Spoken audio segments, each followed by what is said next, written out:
Rolly Beat is a good man, but maybe not a good copper. I'm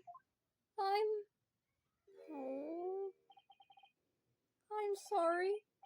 I'm so sorry. Constable. I just wanted, just that one night, to take my Patricia out for dinner. Oh, Rolly. Just that one night. You knew that if the incident was on your beat, the evening of the celebration would be ruined, and so you decided to move the entire crime scene outside your jurisdiction, just across the street to the east pavement of Briar Road, which falls under the neighboring beat's care. You see, I thought, well, I was sure the victim was dead, you see. I beg your pardon? Of course he did. Otherwise my Rolly would have never left the poor woman on a freezing cold pavement. I see your meaning now. Yeah, he thought she was dead. But God got me back from my sins, didn't he? That's why I missed the rose I bought for Pat. No, Rolly, that was my fault. I should have never dropped it in such a dark place. I'm so sorry, Rolly.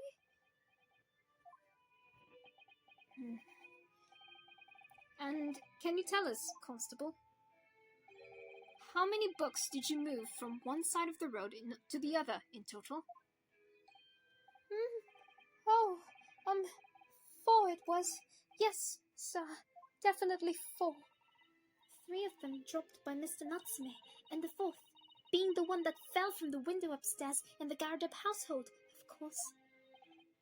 But what made you place that book in the victim's hand, when all the others were scattered haphazardly around, I mean? Oh, well, sir, that's because that's how I found it.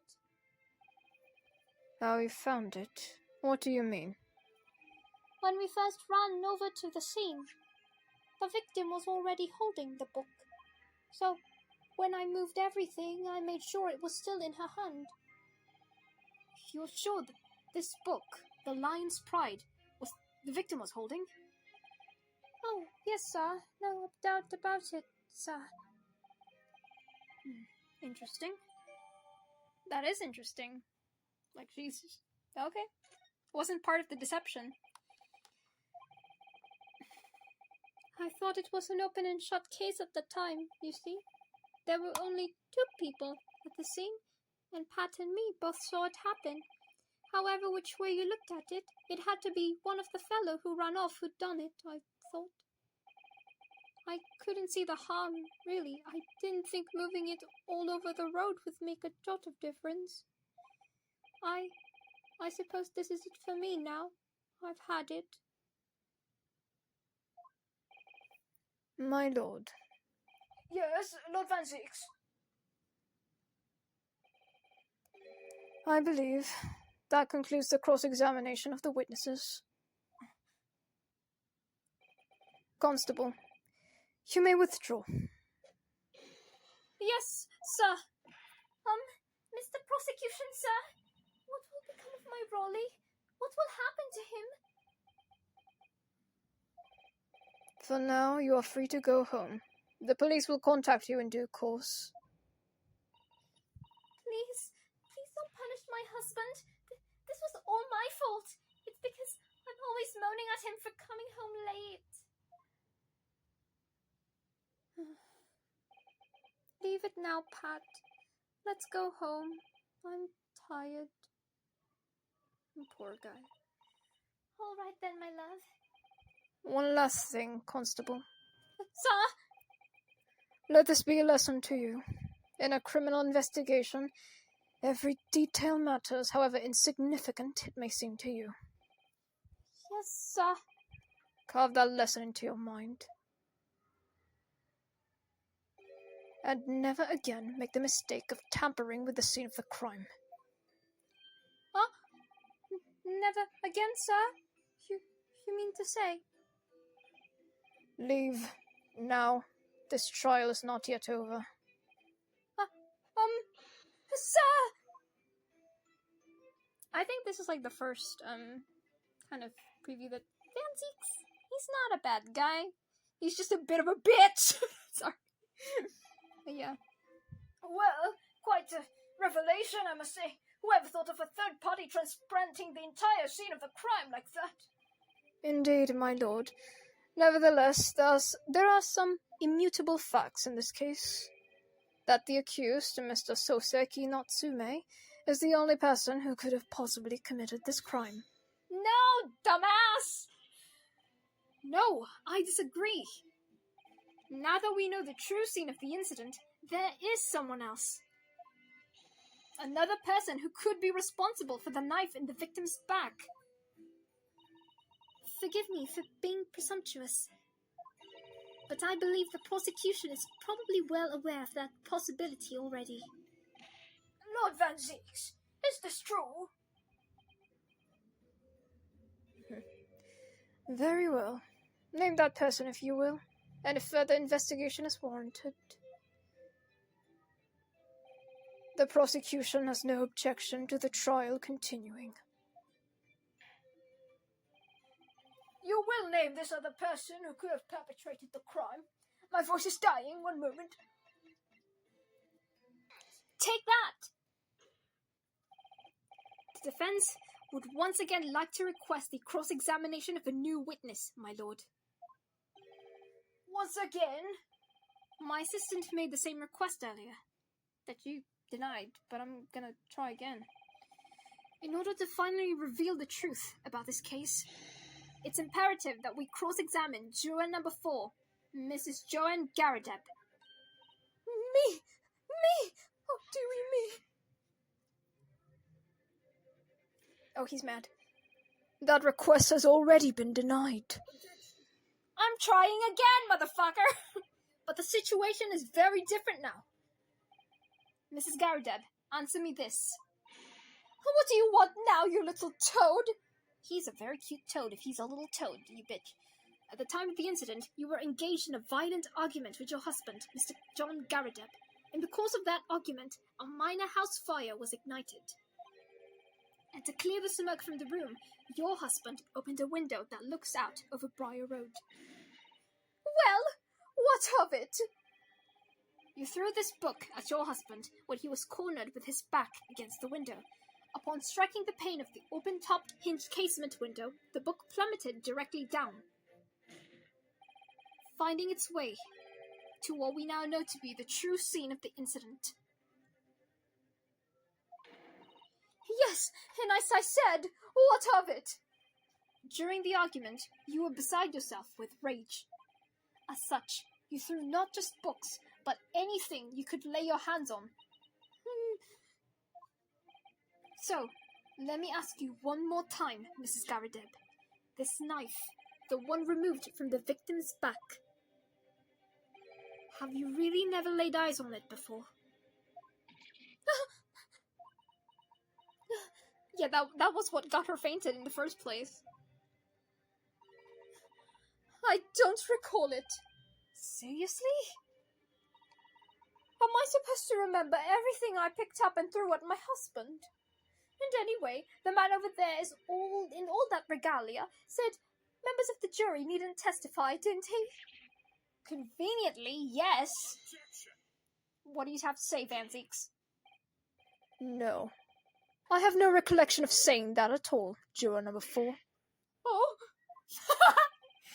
Make no mistake.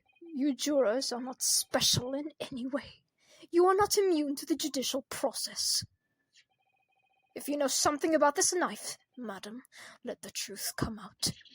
But that's just a common old garden knife. It could have come from anywhere. We have several like that at home. If one went missing, how would you expect me to know? What's that? Got her! Are you joking? What are you saying, please, Mrs. Garadeb?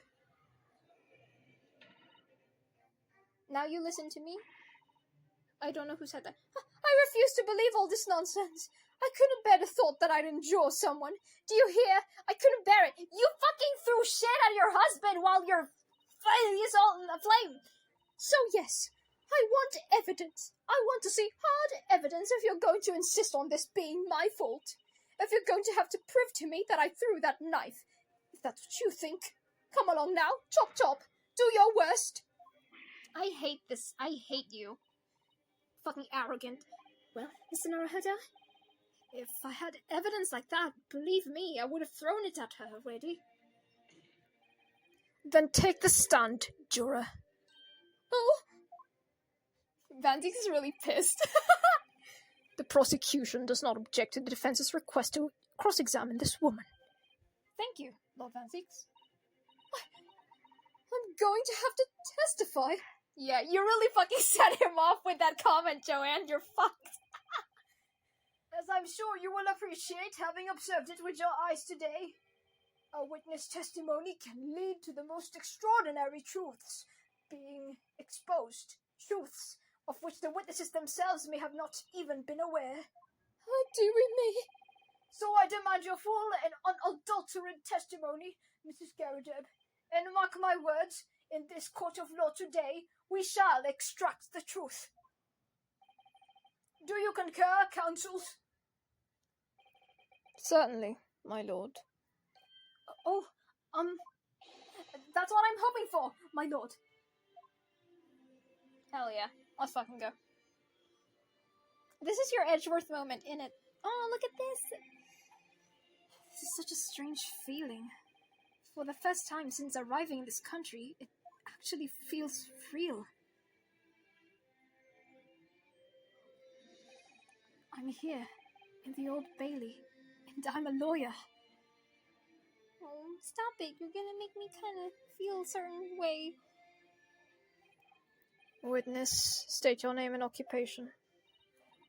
Oh, yes. My name is Joan Garrideb, and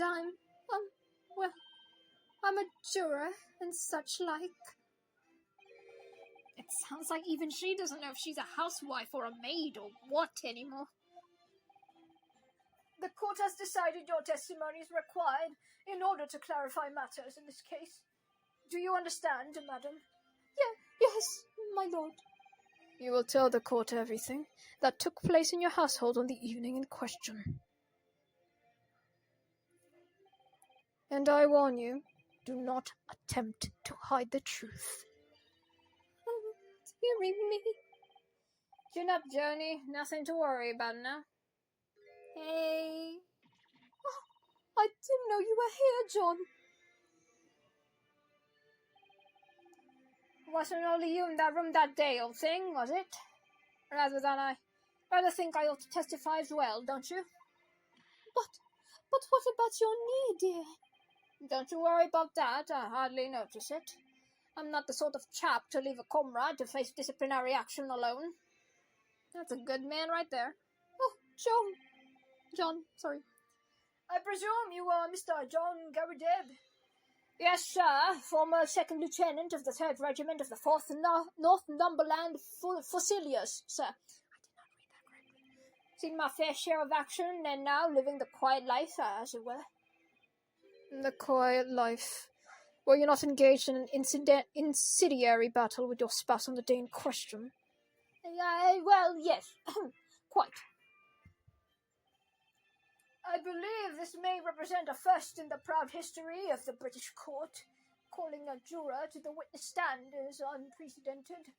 However, this court will hear your testimony now, juror number 4, and that of your husband. It's unprecedented because he's supposed to screen the jurors. Anyway, you will recount clearly and concisely the events in your home at the time of the incident in question. Sir, at once. Alright, let's stop here. Yeah.